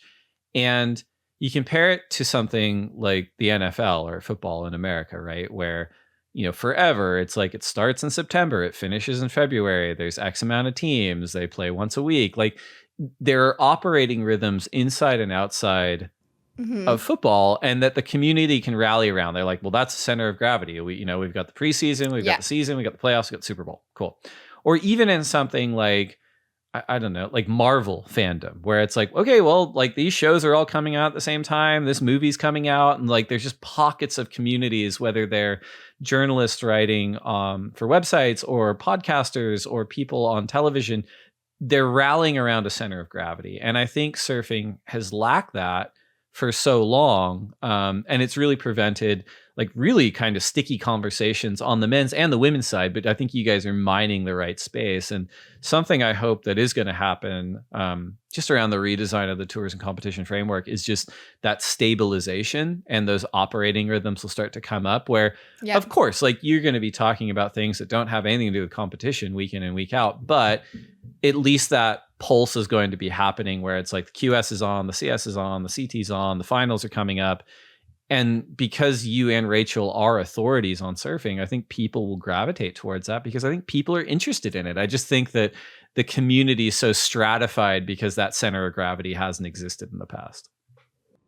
Yeah, I totally agree. It's like, it's so good that there is kind of that structure, because it literally, like when we started working out what our podcast would look like, what weekly structures would look like, and we kind of did a restructure after about a 6-month trial last year. We launched it when I was at the Olympics and started recording our first episodes there, and then kind of did a restructure at the start of this year. And we realized, okay, we really want to hit home on news stuff every week, like every start of every week, because there's comps that are just happening all the time. Like there's so much content that the WSL is literally giving us to chat through. But then even outside of that, there's just so many other conversations that we could be having about something really cool that happened, or this edit that dropped through, or Katie Simmers decided not to take her spot on tour. So what else is she getting up to? Like, let's follow some of that journey, like those kind of things. And then within that, we also wanted to create an opportunity to then engage those surfers with conversation. So we started doing it where we would drop an episode about every 2 weeks, then a different weekly episode that was a critical conversation where we'd do an interview. So we interviewed Isabella Nichols at the start of this year, which was really fun because having a long chat with her that meant we didn't have to tap on all that other stuff. And it meant we could still do our weekly news episode to update our audience that wants to know about that stuff. But if they're just interested in hearing interviews, then there's fully a space for that as well. And we want to be able to engage in that conversation. And that helps me learn more about those surfers because I can bring that into the booth as a commentator. And it gives those surfers an opportunity to speak about maybe stuff that they couldn't speak about in other spaces or share things that they're interested in. And so it's been like this really, fun thing to try and tap into something that just hasn't really quite been happening. And even within that, it's been awesome to kind of track through competitive surfing with it. It's given me even a more vested interest in the sport, which is great because I'm not on every event, right? As commentators, like you would know, obviously, and our audience would be familiar enough with the fact that we rotate through. So get a few events in a row, off tour for a few events. Like it just is kind of this system where they're engaging different voices in different conversations, changing up those teams all the time, which means that when I'm not on an event for maybe a few months, maybe I'm jumping on the QS here and there just to kind of like jump in at a local level, which is fun because it keeps me engaged with the newer surfers that are coming through. That's a lot of time off from talking about surfing. And so having this podcast has caused me to have to still watch every event. I've been really bad at Fantasy Surfer this year because I have forgotten to set my teams for the last 3 because I've been on the ground and I'm like, elimination round ran and then round of 16 is starting. And I'm like, oh my gosh, I forgot to set my team again. But it's kind of been one of those projects which has been really fun in the background to be like, okay, I need to stay engaged with what's happening in surfing because I need to talk about it on the podcast this week. But that also means because I'm talking about it on the podcast this week, when I jump back into my seat as a commentator, then so much of that conversation is coming more naturally without me having to do quite as much research as you have to when you're learning a job. It's like the job is becoming easier. It's becoming more simple because I'm having that chat outside of things as well. Totally. And I think that's part of like the 10,000 hours philosophy too, right? Where it's like 100%. You know, like you just end up getting better and better because you're just getting more reps. Yeah, totally. We got a couple more topics as well as some listener questions, but we're going to take one more quick break to go to word in from our sponsors, and we'll be right back. I got to intro you for the podcast as many things as we've been talking about throughout the conversation, one of which was the breakout star of Apple TV Plus's Make or Break. So now if anyone turns on Apple TV, they get their Ted Lasso, they get their Slow Horses, they get their We Crashed, and then they get Shannon Hughes in Make or Break, which is awesome. Like you were awesome in the show. It must be kind of a wild experience, not only working with the Box to Box Films crew, but now that the product's out there, just in terms of like your recognition as a surfing analyst. Is that fair to say? Yeah, that's such a kind intro of you. Thank you. I definitely wouldn't think of it in that way, but it was pretty significant getting the call up for that. I had a couple of friends, because I didn't do any of the CTs last year. I like the WSL finals. I was on the team for that, which was really fun.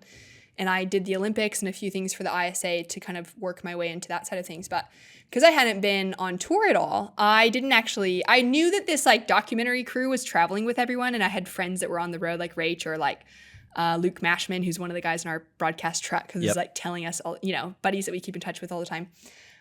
Telling us about this project that was being filmed and how cool it was going to be and that it was maybe going to be one of the biggest things that's happened for surfing. We're like, yeah, that's great. We can't wait to watch it. And then it was like August, September. I was in California and I got this email. It was just after the Olympics had finished. I was back in sunshine again because the Olympics was mostly sitting in quarantine rooms rather than actually like on the ground doing anything. And I got this email from this Darren Lovell, who was like from Box to Box. And he was like, hey, we're doing these, we'd love to interview you and your perspective as kind of an outside person because I hadn't been on tour that year. That's actually why they reached out to me. Which I found interesting as well to kind of get that outside voice that hadn't been like a consistent thread or maybe even in their opinion, too close to the WSL at that stage of things. Totally.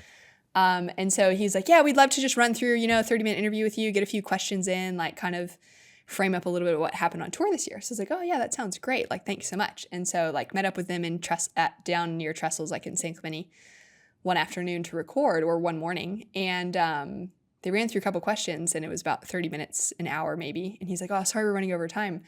And then he kind of like started thinking about it. And Aaron was there with me. Aaron's like my stat man. He literally sends me ping texts all the time when I'm in the booth. And he's like, oh, remember this thing that happened with that surfer? He's like a major surf nerd. So he does like heaps of research for me, which is amazing. So he was kind of there as well. Like, yeah, we were kind of having this conversation together around some topics. And then they were like, actually, this is going so good, but we've got Joanne DeFay coming in for an interview. Were you like, do you have any plans this afternoon? I was like, oh, no, not really. Like, maybe get a surfing. And he's like, well, if you wouldn't mind, like, would you get some lunch and come back again? So I ended up recording with him for like hours that day, which was quite an intense setting because we just covered so much of what was happening in the space of the year. And like from the kickoff at Pipe through the Australia leg and into Mexico and just all of the different things that had come into surfing that year. And I didn't really know what was going to get used. And I'm now finding out because it's out and been able to watch it, like how much my voice is within it. Right. And it's shocking.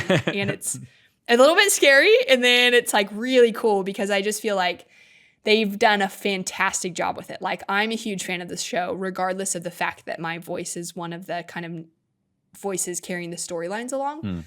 I just think that what they were able to capture is everything that we needed surfing to like that we needed to be captured within surfing. Right. It's so much of what, even for me coming from the broadcast side and as a commentator, we work really hard to tell the stories of the athletes and to showcase what's happening for them in and out of the water. But there are some heats where it's like, there's so many ways we literally just can hardly get in where that person is from, Sure. let alone actually dissect anything about them.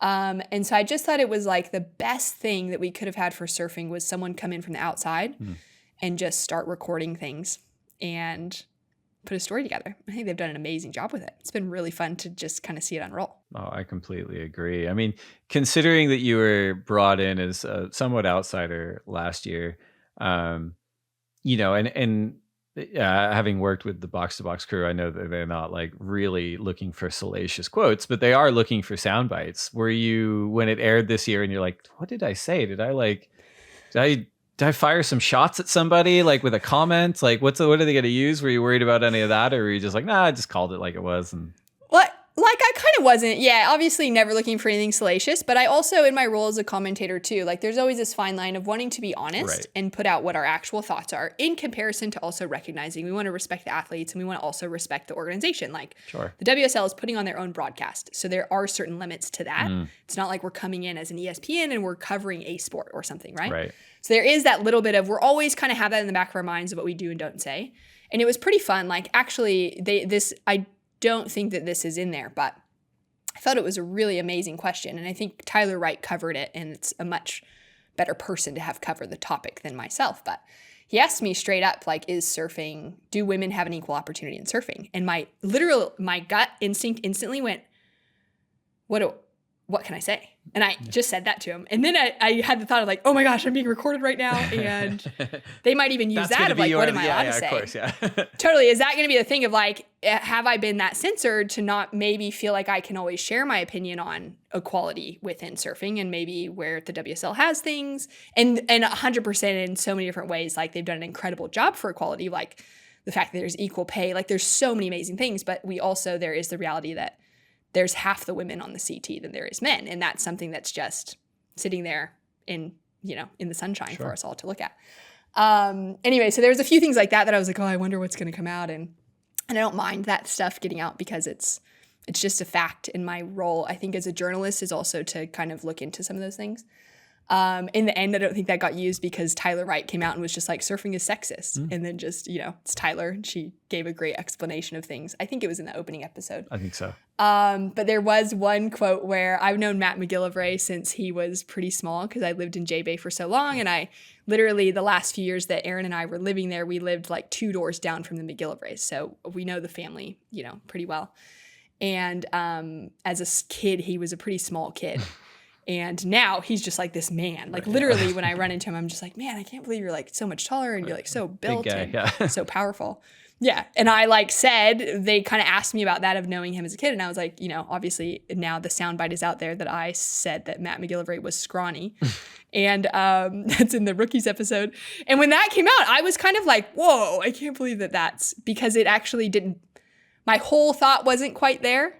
And I don't want to say that in a negative way to Box sharing a story because I think they captured it in a lot of other ways. Just the fact that he is a really powerful surfer now. But my thought continued on with that of like, he's scrawny. He had technical surfing, but lacked power. And now that story's completely changed because he's a man and he's doing some of the biggest turns that we've seen when he has an opportunity. He just didn't really have that last year. So there was a couple things like that. That was kind of the main one that I was like, oh my gosh, I got to go apologize to Maddie and tell him I don't think he's scrawny anymore. But I think also they covered it in such a good way that it was clear, obviously I was talking about him as a child and not as the 25-year-old like threat in Margaret River that he currently is. That's fair. Well, and I mean, I've heard too, I was in Hawaii. I was in Australia or Europe yet, obviously.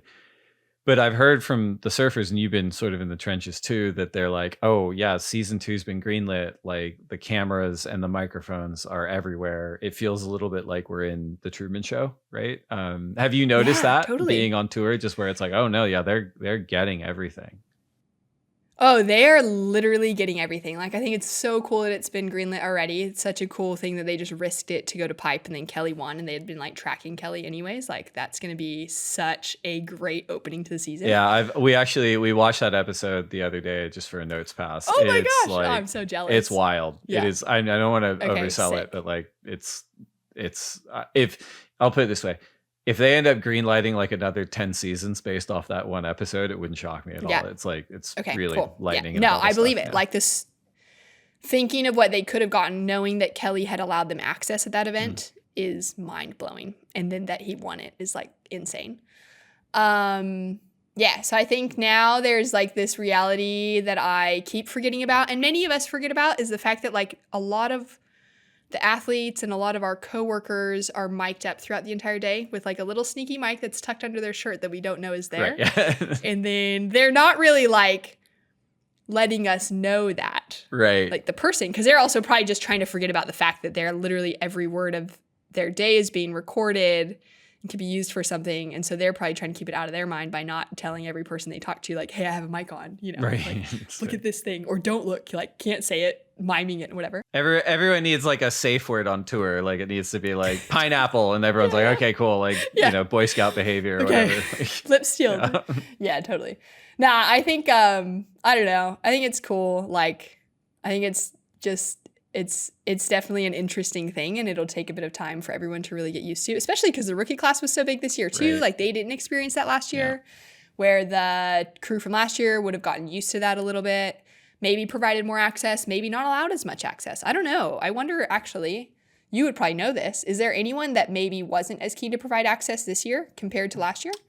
No. In fact, there were a few people that, after they've seen the episodes and seen the response, that maybe weren't interested in giving a ton of access last year, that are now like, you can have my life story. That's really the only thing I've seen. And as you said, like it makes sense. Like I think they're world-class storytellers. It's on this amazing network with Apple TV Plus.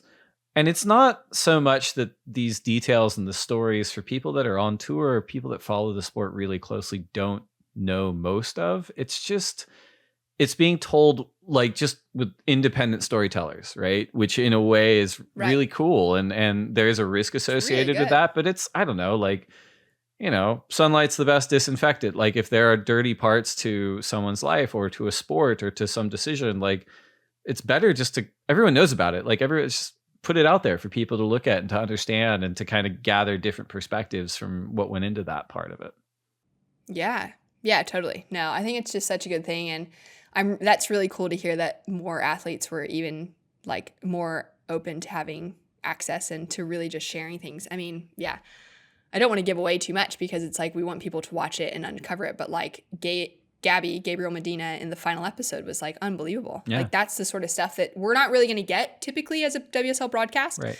Like I think probably Margaret River was the first time that maybe some of the audience that would tune in that would have, see us as the positive wall of white noise, they were suddenly going, oh, okay, we're letting more things in. And we really were trying to do our groundwork as well. Like Laura did such a cool job on like, man, she had the hard end of the stick in those lost days when we lost so many of the surfers, like specifically the men's day, where she was on sidelines for like every single heat. Yeah. She literally did almost a whole day of sidelines, which made like interviewing the winners moment of for the worst moment of all time. Like, and Laura's someone who's obviously you had her on the podcast a couple times, like have been great episodes. I loved those. She like lived on the bubble as a competitor. So even for her, like the raw reality of what was happening to them, she lived through it like so tangibly. And then she had to be the one to like stick a microphone in front of their face and be like, hey, how are you feeling? And then like not know what was going to come out of that. Of course. And that's like, yeah, to know that even deeper than that, the box to box guys had so many of those athletes mic'd up. And without, we're kind of asking permission the whole time and going, hey, I'd love to have a chat with you. But honestly, I understand if you're not up for it. Like, I'm going to give you that out. Whether or not my producer knows I'm giving you an out, sure, yeah. I'm just going to, it's like, I can't force you into that because it's so heartbreaking. Yeah. But we also want to get that story. Yeah. To know that box to box is just right behind us as I'm having that chat, and they've got a microphone over it as well. And they're going to be getting it regardless is pretty amazing. Yeah, we've given them enough stories, I think, for the year already, so it's exciting. Yeah, totally. Looking ahead at you commenting on the Gold Coast, are you commenting in Manly as well? Yeah, Manly as well. Stoked. There's a longboard event too, so that'll be really fun to double time shortboarding and longboarding again. I'll change my seat from play-by-play into the color roll, I'm sure. We'll look forward to that for sure. And then looking at the back half of the championship tour, we go to Garajagan, El Salvador, Saquarema in Brazil, Jeffreys Bay, your adopted home, Chopu, and then we crown our world champions again at the Rip Curl WSL Finals at Lower Trestles. Which of those events are you most looking forward to commentating? Oh, so I don't know what my schedule is beyond Manly. I won't be at G-Land. I'm not sure what the back half of the year holds for me, so I'll be hopefully finding out like this week. You can request it live on this podcast. I can't give you a decision. Trust me, I've been putting in my request, and I think I've got it on the line. So I'm actually heading to El Salvador for the ISA Junior Championships, which is the same week as G-Land. Okay. So I'm pretty sure I'll be on El Salvador CT because I'll be down the road the week before. Makes sense. Pretty confident about that, which would be really fun because I got to go to El Salvador last year for the World Surfing Games, like the last Olympic qualifier for that side of things. Last year, it was my first time out of Australia, out of lockdown and stuff for like 18 months, and I nearly pulled out of the contest. And if I had pulled out of that, I wouldn't have gone to the Olympics. So thankfully, my husband was just like, nope, I am driving you to the airport, you're getting on that airplane, and you're doing this thing, and we'll see what happens with it. So El Salvador is really cool. Had a great time there last year. Really looking forward to going back on either side of things. I think it's really cool that there's a fun right-hand point as well because it would be fun to surf as well as commentate. And kind of I love that it's a new venue for everybody as well. Like obviously G-Land is new specifically for the women and new for the vast majority of men on the world tour. So that's really crazy that that's happening. Oh, it'd have to be, I'm pretty sure Kelly's the only person that's competed there. Right? Potentially maybe the only person that surfed Yeah, because I guess I think Richie Levitt was saying like 97 or 98 was the last time there was an event there. So 97, Luke Egan beat Jeff Booth. Okay. Yeah. Right. Okay. Yeah. Yeah. So that's awesome. I think El Salvador will be cool because it'll be fresh for everyone, as well as introducing the CT to Latin America. Mm-hmm. And we got that opportunity, unfortunately, due to injury. Like we didn't see like Carlos Munoz on tour for the whole season, which was a bummer, or the first half of the season. Yeah. But like Luca Macinas and stuff, it's really cool. I think for that pack and to think of like a growing population of surfers and competitive surfers coming out of Latin America, I think it's really special that they get to have an event on the CT level. Outside of Mexico last year was really cool. So it's great that's backed up. J-Bay. I just really want to go back to J-Bay. So I've been putting out all the feelers. Everyone knows my intention. Talk about it pretty much every day. And yeah, that'd be the one. It'd be so fun to just go back and be able to call heats from the booth as well. And just to see the men and women like rip into the best right-hand point break around with a lot of different things and challenges that come with being in South Africa. And then, yeah, Chopu, I know I won't be at that event either. I think that's so cool. The women are going there and going back. That's something I feel quite passionate about is just the fact that women haven't had the opportunity on the North Shore or at Chopu and those kind of waves for the last decade or 15 years has really stunted the growth of women surfing. And I think it will be a learning curve, a massive learning curve for waves like that. Obviously, pipe in that conversation as well, the majority of it. But I think we're going to see them adapt really well over the next couple of years. And that's like probably what I'm looking forward to even the most is being a commentator, is being able to witness some moments like that start to happen. It'll be really cool. And then hopefully I'll be at the WSL finals again. I'll be in California for the US Open. So we'll see how we go. Love it. But yeah, crazy. It's at Trestles again. I didn't really see that coming actually. Yeah. I mean, I think it's one of those things where it wouldn't surprise me if we started looking at that event in blocks of venues where we go a few years in one spot, a few years in another spot, a few years in another spot.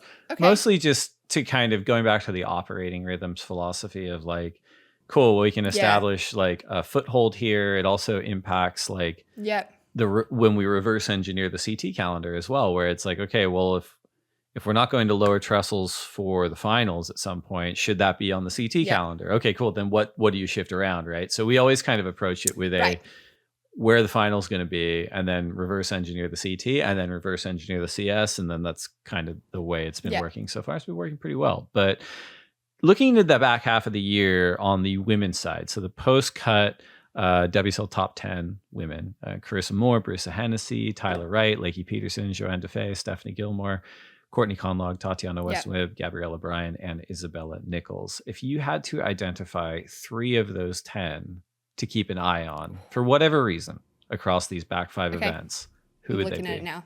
Gotten the list up. Okay, keep an eye on Gabriella Bryan, 100%. Why? She was the most consistent of the rookies. Coming out of the Challenger Series, she qualified out of the 3rd event. Everyone else qualified out of the 4th. I think Brisa also had they maybe announced it pre-Haleiwa that she was in.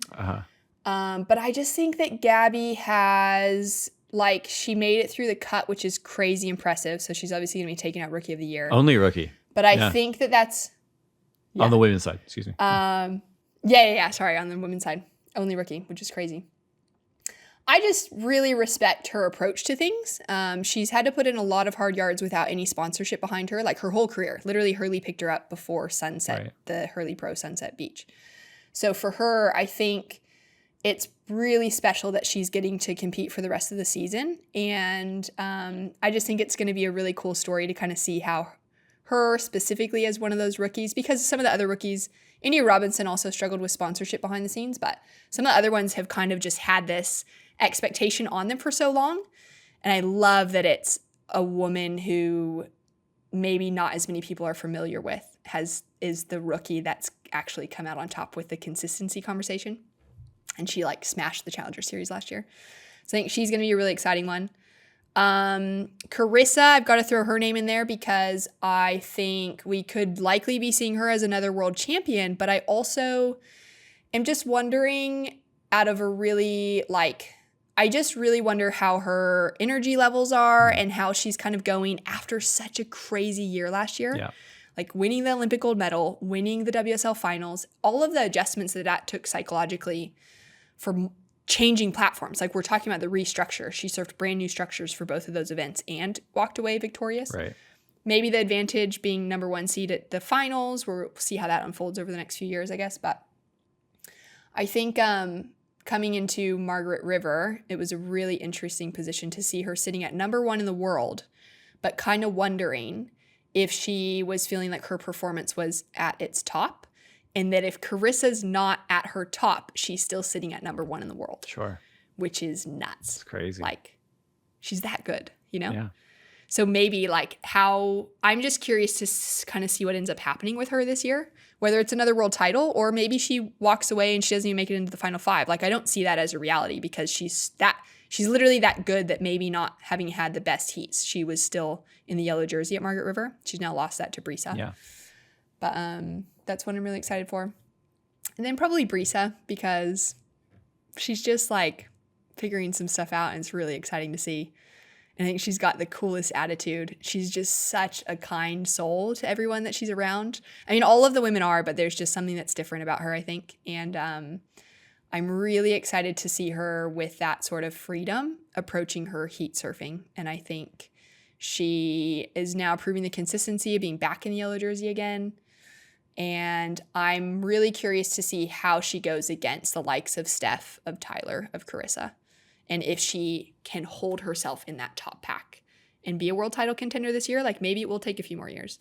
But so far, she's proven us that she's right there, which is cool. I love it. Those are great choices.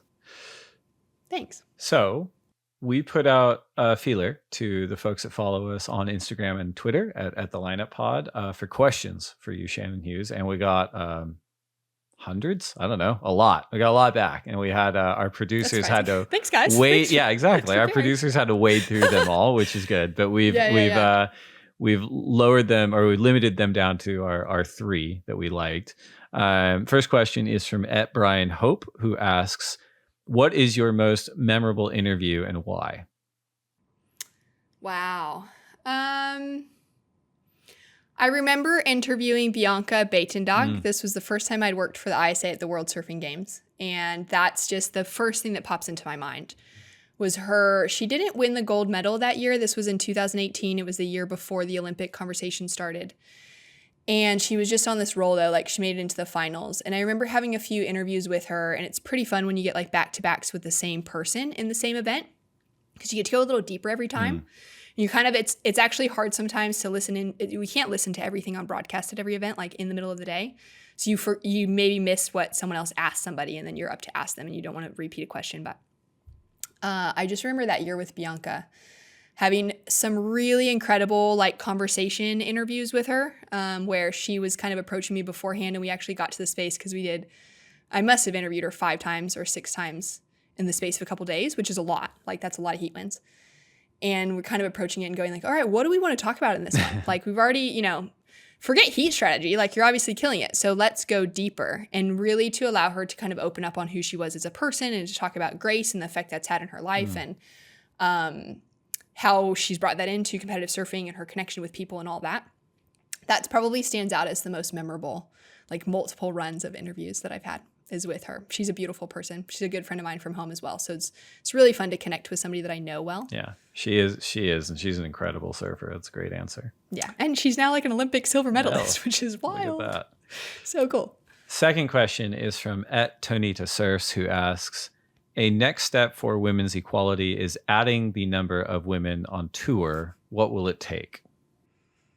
Wow, I agree in every possible sense of it. I think, I don't know. I mean, it either means chopping the men's tour down and adding some women to it. We could go, 24 and 24, and that'd be the same numbers.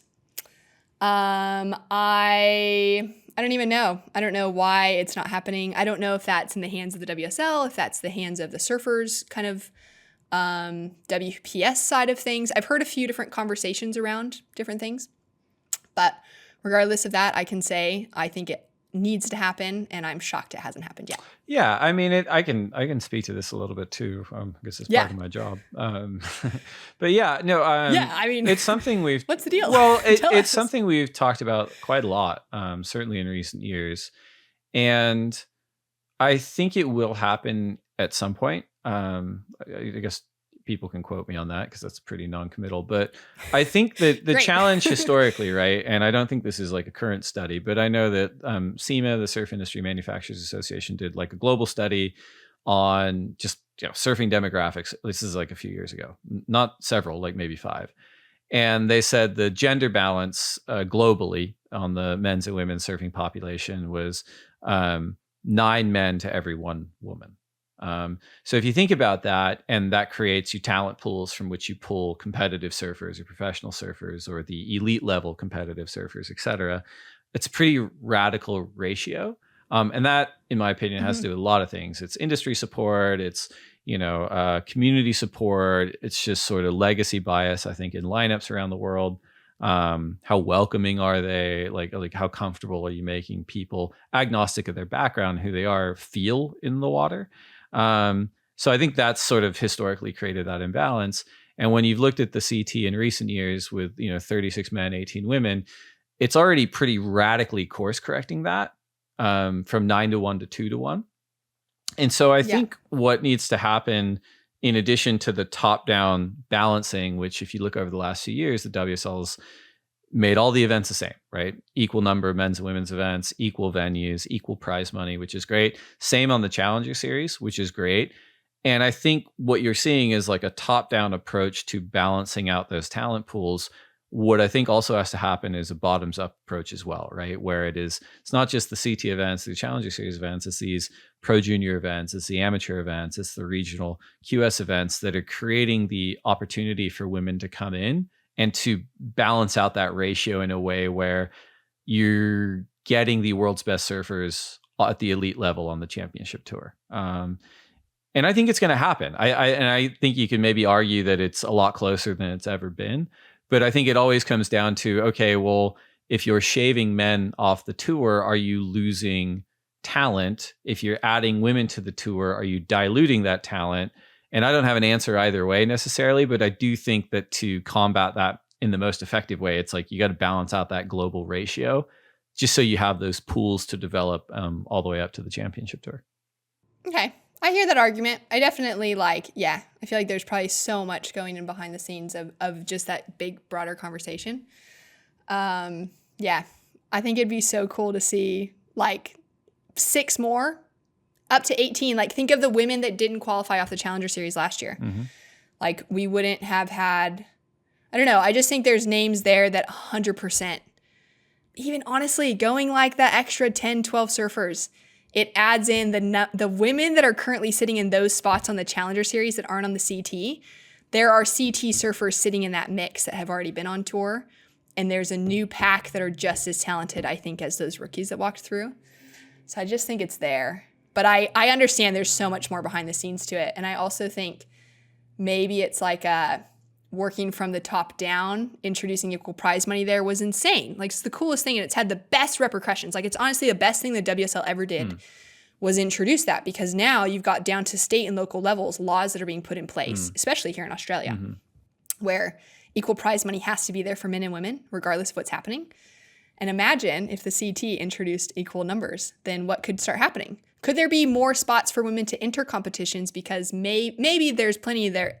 There's not the women's field there to even enter and fill out extra seats, but maybe there are some, and there's just not spots available. No, I think in some spaces. I think you're right too, and I think there's an element of if you build it, the results will follow. I think the prize money point's important. I think the venues point, just in my experience at the company, is really important too. I mean, when I started, the women's tour didn't have the best schedule. And now they have the same schedule huge. as the It's men. the best change. And I think amazing. Even though there's been a lot of criticism, and I think the women have been very courageous just in their candor about pipe's scary, Tahiti's scary, and I mean, terrifying. you talk to the men on tour and they say the same things. Sometimes it's more private than public, but it's the same. And I just think when you look at a lot of these venues that weren't on the schedule a few years ago, and the performances in the first year versus the second year versus now, it's the performances of women surfing are through the roof at these locations. And it's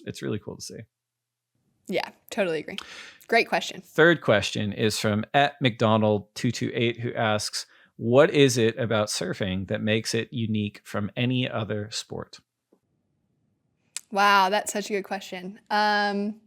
I think it's the challenge that we have with nature. So every time we paddle out, and that's competitive or just for free surf, it's going to be different every single time. And I don't know, thinking about any sport that's played on a field, it's just the same. You're always walking out on a soccer field. Maybe the dimensions change slightly, or you have, some soggy conditions because it was raining or something like that. But in so many other sports, the playing field stays the same. In surfing, it's constantly changing. And I think that makes it that much more entertaining, that much more enticing for us to go figure out the piece of the puzzle that day. The treasure hunt of trying to go out and paddle out a new break and figure it out and find a good wave and actually come in satisfied, not that was really difficult. I think it's just that fact that we get to kind of be at one with nature and the ocean and not know what's around us or under us, and just try and have some fun and connect in that space. Great answer. And thanks to everyone who wrote in questions. You can follow us at the Lineup Pod on Twitter and Instagram. And even if we don't read your question out on the episode, we do our best to answer everybody on social media. So fire them away. Final segment. This is the lightning round. So we have 10 questions for you to answer as quickly as you can. If you could only have one board set up for the rest of your life, single fin, twin fin, thruster, quad bonzer, or finless, which would you choose? Single fin for life. Coffee or tea?